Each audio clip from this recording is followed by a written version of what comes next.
Good evening and thanks for joining us on Nationwide this Sunday.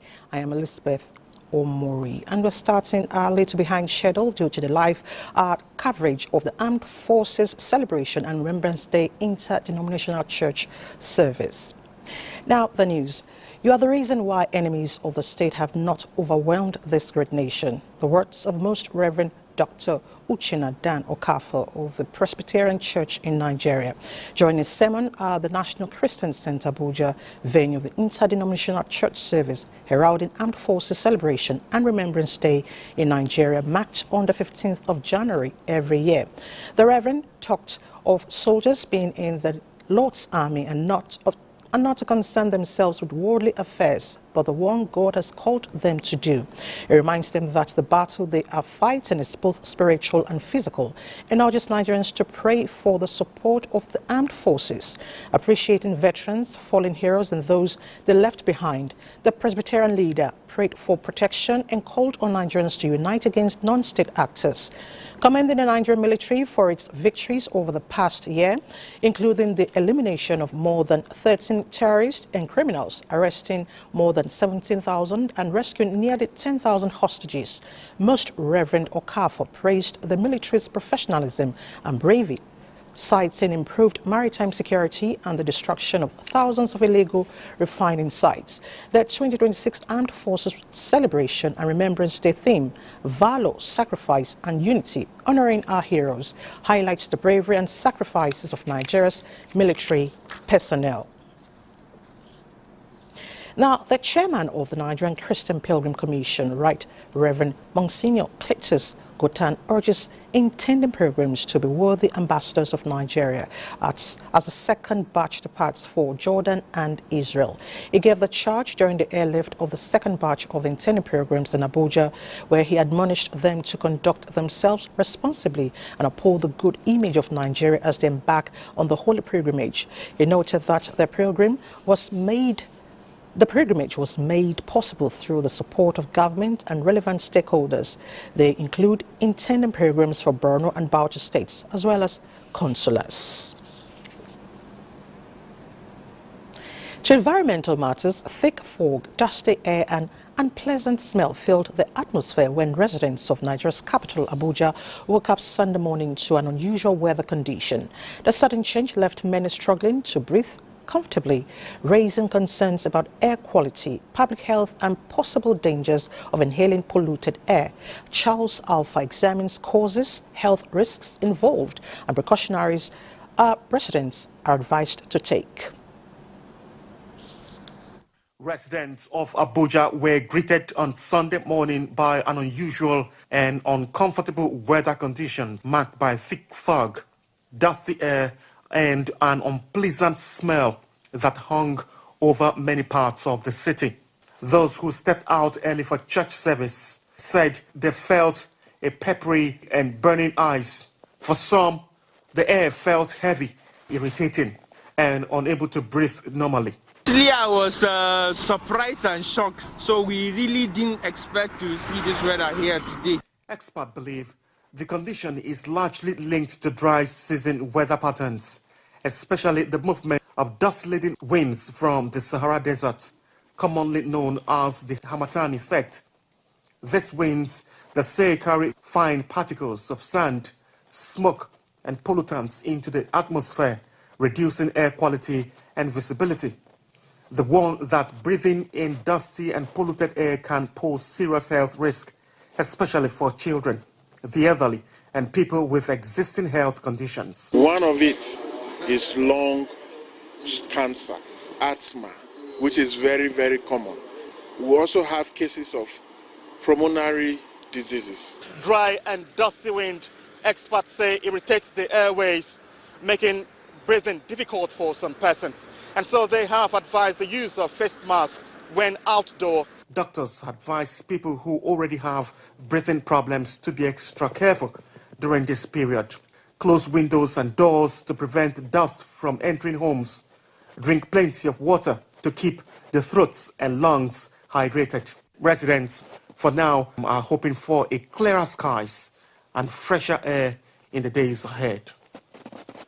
Charles Alpha, NTA News.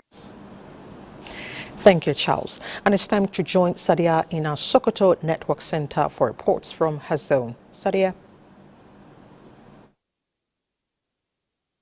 Elizabeth, following recent flag off the 150 million naira financial assistance to victims of last year's flood by Governor Ahmed Aliyu, the Sokoto State Emergency Management Agency has commenced the presentation of funds to affected communities in Sokoto South local government area. The exercise is aimed at cushioning the impact of the disaster and supporting victims to rebuild their livelihoods.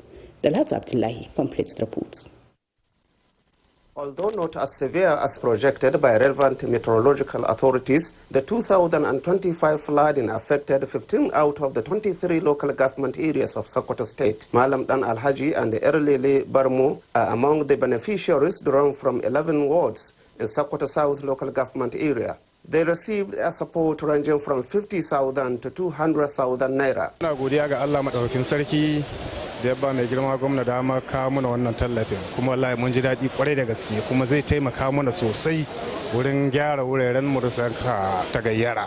Na samu na ji daɗi kyauta da min nagode Allah ya saka mai da hari in ta in gyara gidana da ruwa sun kai na kuma in ci da marayuna. The assistance is aimed at providing relief and enabling the beneficiaries to rebuild their flood-damaged homes with ease. Special advisor on Sokoto Emergency Management Agency represented describes the gesture as fulfillment of Governor Ahmed Aliyu's pledge to support people affected by natural disasters. What is most important to us is not only giving the money, ensuring that those that are involved were given this money hand to hand. And that is what the governor wanted to see, and that is what we are ensured that we have done. Chairman Sokoto South Local Government Council Ya'u Muhammad Danda, represented by his vice Umar Farouk Soka, expresses appreciation to the state government for its concern to the plight of the people. The disbursement will be extended to other affected communities in the remaining 14 local government areas of the state.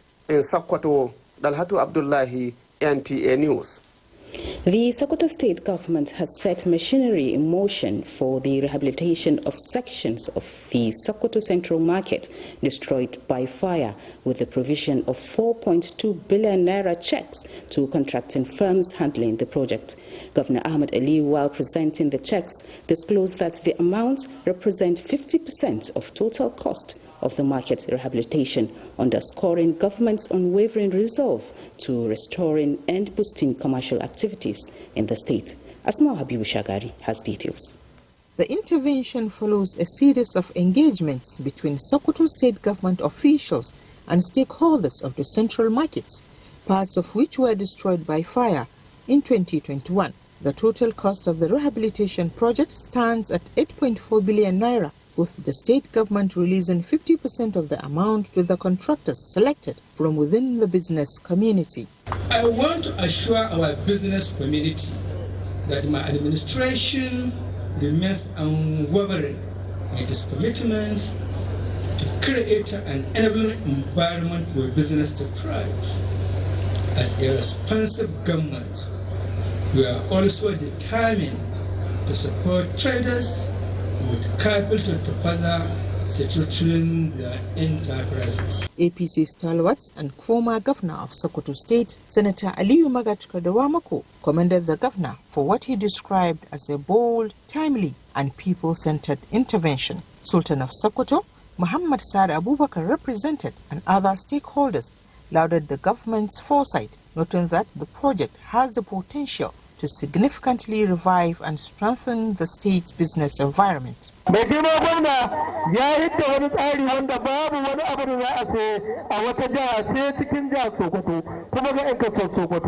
rehabilitation works are expected to be completed within a 3 months in Sokoto. Asma Habibu Shagari, NTA News. And those are the news updates from Sokoto. Elizabeth, is now back to you. Thank you so much, Sadia. In an effort to boost local economy and promote self-reliance, the Tinubu Diko Assured initiative imparts small-scale business owners across 3 senatorial districts of Katsina State. This part of activity has been implemented by the organization to improve the quality of life of citizens. Awal Haliru reports. program, facilitated by Senior Special Assistant to the President on Protocol, Umar Ahmed Zayed, aims to support small-scale businesses, create jobs, and eradicate poverty. Specifically, 360 beneficiaries from each senatorial district, with 30 business owners from each local government area, received 30,000 naira to boost their enterprises. Duka wanda ya taimake ka akan sana'arka to ya taimake rayuwarka ne saboda yanzu yanayi ne ake ciki na wanda ake bukata. Stakeholders commend the initiative, calling on philanthropists and political office holders to partner with the government in the fight against poverty. We hope that others like him will emulate what Umar has done today. Factual empowerment, not flashing. And definitely I say Oswaju is a professional politician which has no barrier. He has a nation and he identifies the problem. I believe that with his team and the teamwork with support, he will take the nation to the barest minimum level. The Senior Special Assistant to the President on Protocol, Umar Ahmed Zayed, notes that the program will complement federal and state efforts to improve living conditions and welfare of citizens. The initiative is promoting economic rejuvenation and self-sufficiency across the state. In Katsina, Awan Halliru, NTA News. Now to disease surveillance. Nigeria's animal health system is gaining renewed momentum as efforts intensify to strengthen disease surveillance and control across the country. The Minister of Livestock Development, Idi Mukhtar Meha, at the inauguration of a state-of-the-art veterinary diagnostic laboratory in Sokoto State, says recent investments in modern veterinary infrastructure are positioning Nigeria for a more efficient, effective and resilient livestock production system. Yusuf Jika reports. Purpose-built to protect animal health and boost productivity, the state-of-the-art animal disease surveillance laboratory stands as a major leap in Nigeria's livestock transformation journey. The facility, delivered by the Livestock Productivity and Resilience Support Project (LPRES) in partnership with the Sokoto State Government, is designed to strengthen disease detection, enhance biosecurity, and position Nigeria for globally competitive livestock production. Commending the collaboration, the Minister of Livestock Development, Idi Mukhtar Meha, described the laboratory as a critical addition to the industry's ongoing transformation drive, noting that a healthy animal population remains the backbone of food security and economic resilience. These are things that are just nice to have. These are the imperatives, infrastructure that we require to transform the livestock in Nigeria. We're talking about animal health. We're talking about survivability. We're talking about sustainability. The only way that can happen is to close those gaps. Here in Sokoto again, we have seen a conscious effort. We are trying to create synergy so that they can work together. We have a laboratory here, then we have the main hospital that is built by NCO for the benefit of the livestock farmers. Adding further momentum, a 10,000 dose capacity solar-powered cold chain facility was also unveiled, a game-changing intervention that guarantees safe storage of vaccines and other vital livestock biologicals. Beyond infrastructure, the minister inspected a fleet of heavy-duty agricultural and earth-moving equipment, tractors, combine harvesters, harrows, and bulldozers procured under the Sokoto State Livestock Breeding Program. Impressed by what he saw, the minister praised the state government's resolve, describing Sokoto as steadily positioning itself as a hub for modern, sustainable livestock enterprise. In Sokoto, Yusuf Jika, NTA News. And for more reports on Nationwide this evening, let's join Adejoke in Lagos. Joke.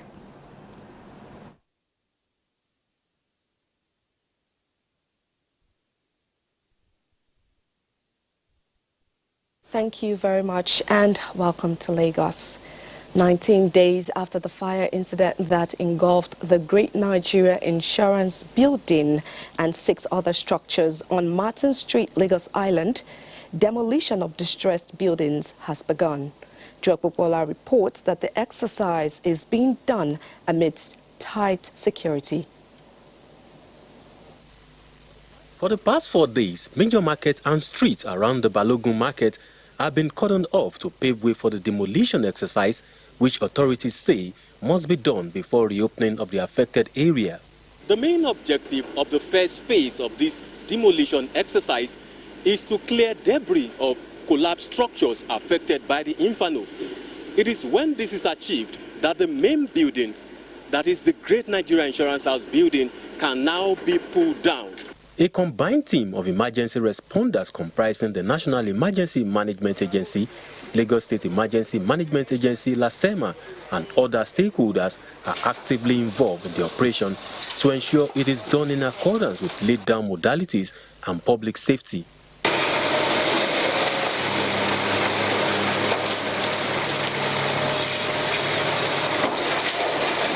Debris evacuated from the scene are being conveyed to Olusosun dump site in Ojota. For now, there is no timeline for the completion of the exercise. The economic implications, experts say, is unquantifiable. Assuming that their risk is an insurable risk and they've taken the necessary insurance to support their business, well, those category of victims will be able to come back earlier than the people who might not have had any form of insurance for what they have lost in that building.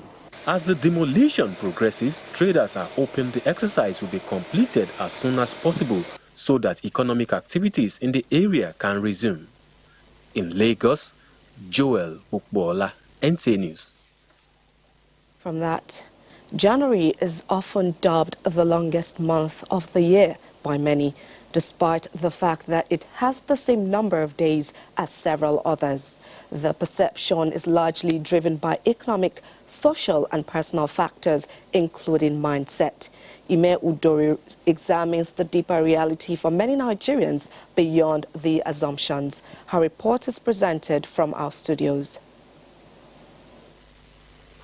After the festive spending on travels, celebrations, gifts, household items and food, many often start January of a new year with depleted funds and rising expenses. Salary earners wait for paychecks, traders face low sales, parents cover school fees, transport fares rise, and cost of basic goods remain expensive, making survival even more challenging. Personally, it's just like a normal month. The only thing that changes is like the momentum. How you start January can actually determine how the whole year can end. You know your income, you know what to spend, you know what to do, and I think, above all, be moderate. My December salary, I kept some for my children resumption, and I kept some for transportation. So with that, I can cope till, let's say, till 20-something. Financial experts explain that January may appear unusually long due to work and financial stress, but budgeting and discipline can help manage it. There's need to have budget for everything as an income earner. You need to have your annual budget as a family, as an individual. How much do you think you can make? And how much do you want to spend on what, and keep to it. So if you have planned yourself very well and you are keeping to budget in your December, then you are not likely to have that problem. You should bear in mind that you will return to pay your children's school fees. You will return perhaps to pay your rent, and you will return to pay electricity. So you should back out these expenses, and if you have done so, then you're a wise person. While January may seem like the longest month to many, it is a significant time that tests people's resilience, financial management, and ability to kick off the year on a fresh note. Those are the stories from Lagos. Nationwide continues with Mary in Jos after the break. On to Nationwide and welcome to Jos. Chief of Army Staff Lieutenant General Waidi Shaibu is reiterating commitment of the Nigerian Army in contributing positively to the society while strengthening civil-military relations. This was at the inauguration of newly constructed administrative block and library at Government Secondary School Wasi under the Chief of Army Staff Special Intervention Civil-Military Cooperation Projects. Ijoma Ozemena reports that the project is in honor of General Officer Commanding 1 Division Operation Fansanyamma, Major General Abubakar Mohammed.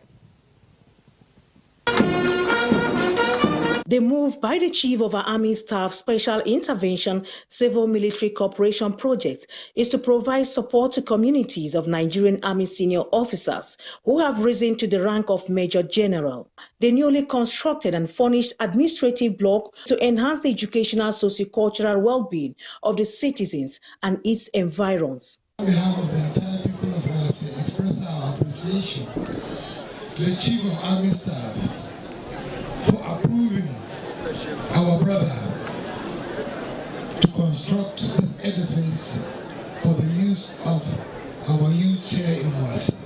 This project was initiated to buttress the efforts of the Nigerian Army in winning the hearts and minds of the populace. We are appealing to the General and other eligible sons and daughters of Wase to emulate from what the General has done. General Officer Commanding 3 Division and Commander Operation Enduring Peace, who represented Chief of Army Staff, says the project seeks to give back to society, recognizing the critical partners in progress designed to complement efforts of the state. Our projects ultimately serve as a gesture of appreciation to the communities of the benefiting senior officers in recognition of their sacrifice in offering the nation. So far, the Nigerian Army has undertaken more than 250 intervention projects across the 6 geopolitical zones of the country. Ijoma Ozemena, NTA News. As Nigeria honors its armed forces fallen heroes, Governor Caleb Mutfwang has reaffirmed his administration's commitment to the welfare of veterans and the families of fallen heroes in the state. He stated this at an interdenominational service to mark the 2026 Armed Forces Remembrance Day held at Our Lady of Fatima Cathedral, Larantu, in Jos. Ndayang and Abagang reports. The solemn interdenominational church service had armed forces personnel, government officials, and families of the fallen heroes who turned out to thank God for his benevolence on them and the country. The Catholic Archbishop of Jos, Most Reverend Ishaya Audu, appeals to the government to continue supporting families of those who lost their lives and ensuring adequate care for those who sustained injuries. The General Officer Commanding 3 Division Nigeria Army and Commander Operation Enduring Peace, Major General Eyitayo Folusho Onyinola, says the day underscores the need for reflection, unity, and sustained commitment to peace. Armed Forces Celebration and Remembrance Day ensures that sacrifices are never forgotten and that their memories remain engraved in the conscience of the nation. Thanks the Executive Governor of Plateau State for the support and what he has been doing for us in Plateau State. Governor Caleb Mutfwang assured that his administration will continue to support initiatives that promote the well-being, dignity, and recognition of veterans who labored in the service of the country. I want to encourage, I salute Mr. President, and in the last couple of months, I have seen a renewed determination not only to support the armed forces, but to end the challenges of insecurity that we are facing at different points of the country. Special prayers for the repose of the souls of fallen heroes and for the safety of personnel currently serving in troubled regions were offered in Jos, Ndenyan, and the Abuja. NTA News. And that's our contribution from Jos. Nationwide continues in Abuja with Elizabeth. Thank you, Mary. Still on the armed forces and security, the Corps Commander Artillery Major General John Adeyemo has visited the headquarters of the Joint Task Force Northwest Operation Fansanyama at the Theatre Command headquarters in Guzau. The visit to strengthen operational efficiency and combat readiness across the region. Haliru Mohammed reports.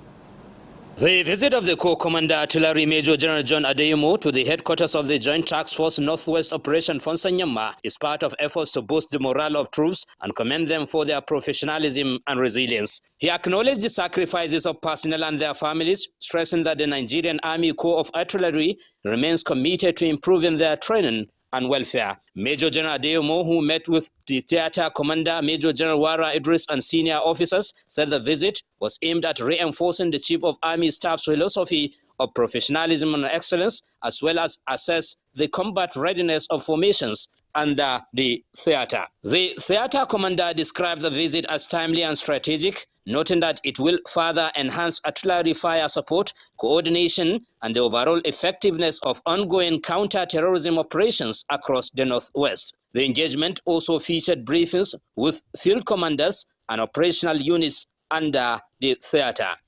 In Gusau, Halil Muhammad, NTA News. And it's time to head to Port Harcourt, where Jenny is standing by with some reports. Jenny? January 11 marks International Thank You Day, a day dedicated to expressing appreciation to people who make a difference across the globe.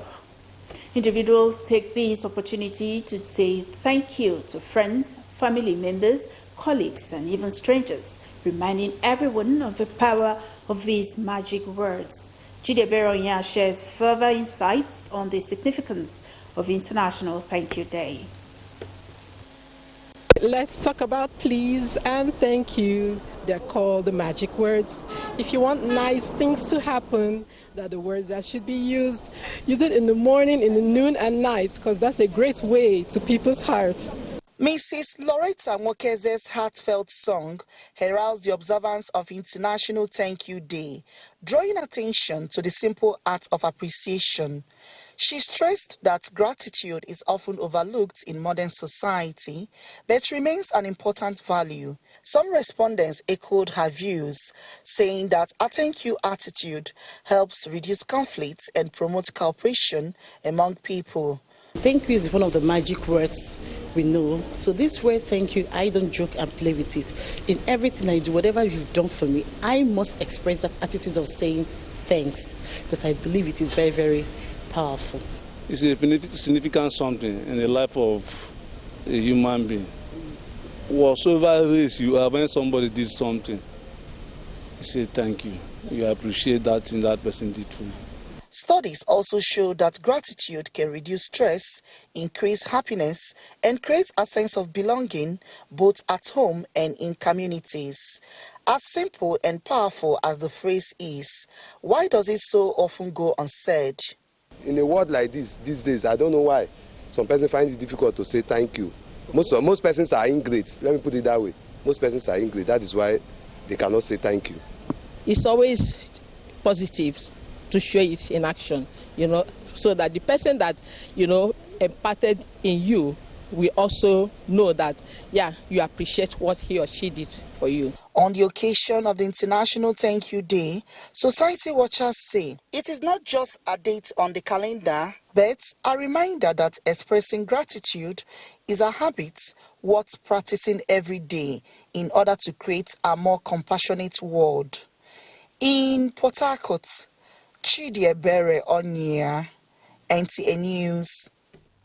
As Nigeria marks the 2026 Armed Forces Remembrance Day, wife of Rivers State Governor Lady Valerie Fubara is leading a humanitarian campaign that seeks to identify and stand with veterans and the real casualties of national service.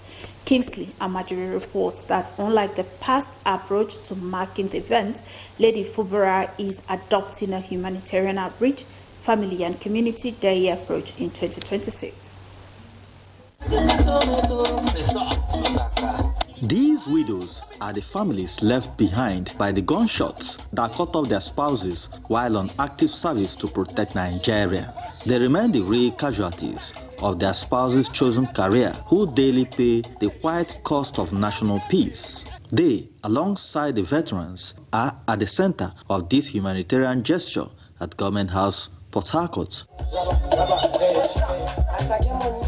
Lady Fubara is passing a clear message that the day should go beyond mere gathering only, but about standing with those whose life were forever changed in defense of their fatherland. The Humanitarian Outreach, Family and Community Day stands as a solemn tribute and a compassionate gesture designed to keep alive the memory of our shared history while strengthening the sacred bond between governments, the armed forces, our veterans, and their families. It recognizes not only those who bore arms in battle, but also the families who bore the heavy burden of separation, uncertainty, and immeasurable losses. We have to clap for the chest.